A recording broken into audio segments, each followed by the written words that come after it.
नमस्कार, star MD news 1मध्ये सर्वांचं सहर्ष स्वागत आहे। 3 जानेवारी क्रांतिज्योती सावित्रीबाई फुले यांची जयंती।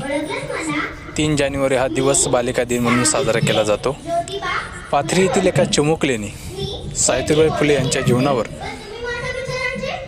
जीवनचरित्रावर एक असं अनोखं आणि आगळंवेगळं जीवनचरित्र सादरीकरण केलं। त्यामध्ये सर्वांचं त्यांनी लक्ष वेधून घेतलेले आपण बघू शकता सविस्तर। दुःख याचेच की तुम्ही मला गृहीत धरता, याचाच त्रास मी तुमच्या समोर खोलते। होय, मी सावित्री ज्योतिबा फुले बोलते। कुऱ्हाडीचा दांडा गोटाच काढवावा, कुऱ्हाडीचा दांडा गोटाच काढवावा, सगळ्या गोष्टी डोक्यावरून गेल्या। जमाता वाच सांगतात, जमाता वाच सांगतात, त्याच बेमान झाल्या। असं होईल मला कुठे माहित होतं, मला कुठे पुढचं दिसले होते। एका वेगळ्या जगासाठी मी दगडाबरोबर शेणही सोसले होते। तुमच्या शब्दात सांगायचं म्हटलं तर रात्रंदिवस फासले होते। आज मी कसले गाव झेलते। होय, मी सावित्री ज्योतिबा फुले बोलते। आम्ही तुमच्यासाठी शाळा काढली, ही कोणती उपकाराची भाषा नाही। आम्ही तुमच्यासाठी शाळा काढली, ही कोणती उपकाराची भाषा नाही। आजच्या बाजारी समाजसेवेसारख्या बेडवाच्या अगर ताशा नाही। माय माऊलींनो, लेकी बाळींनो, तुम्ही शिकल्यात, सवरल्यात, पण विकृत स्त्री मुक्तीच्या प्रत्येक कहाण्या झाल्या। आज माझा वार्ता सांगून स्वतःसाठी राबत आहात आणि गर्भातला सावित्रीचा गळा गर्भातच दाबतात। म्हणूनच तुमच्या या संताप पुढे मी निर्भयपणे बोलते। होय, मी सावित्री ज्योतिबा फुले बोलते। धन्यवाद। ज्योतिबा फुले बोलते। शेठजी म्हणजे कोण माहिती आहे ना?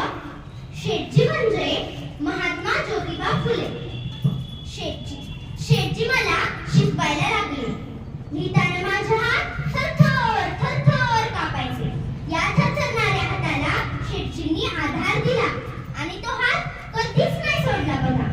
शेठजींनी मला लिहायला शिकवलं, वाचायला शिकवलं आणि त्यांच्यासारखा मोठा विचार करायला शिकवलं। शेठजींची बायको लिहायला शिकली, वाचायला शिकली, असं माझं मागणं बडबडत होती। मग आम्ही 1848 साली पुण्यातील भिडेवाड्यात पहिली मुलींची शाळा काढली। ही खबर सगळीकडे वाऱ्यासाठी पसरली। अनर्थ झाला असे म्हणून आरडाओरडा करू लागले। इकडे शेठजी घरोघरी जाऊन मुली गोळा करत होते, त्यांच्या आई वडिलांना समजावत होते आणि एकीकडे शाळेतील शिक्षकांनाच वाईट टाकण्याची धमकी दिली जात होती।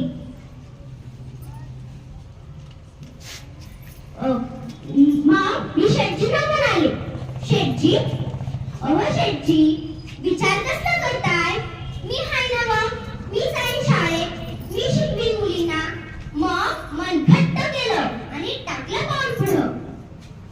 मी शाळेत जात असताना लोक माझ्याकडे टकामका बघायची, म्हणायची फुल्यांची बायको शाळेत चालली म्हणून माझ्या अंगावर दगड टाकायचे, शेण टाकायचे, माती फेकायचे, खूप काय टाकायचे। एवढंच नाही तर ते लोक मला शिव्या पण द्यायचे।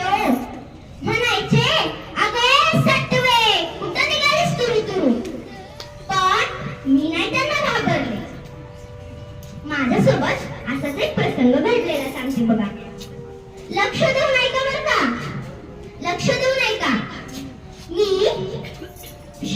एके दिवशी अशी शाळेत चालली होती बघा, आणि तिकडून एक बाबा थेट माझ्या समोर येऊन उभा राहिला की आणि म्हणतो, कसा ए सावित्री, तुझं शिक्षणाचं काम जर बंद केलं नाहीस ना, तर मी तुमची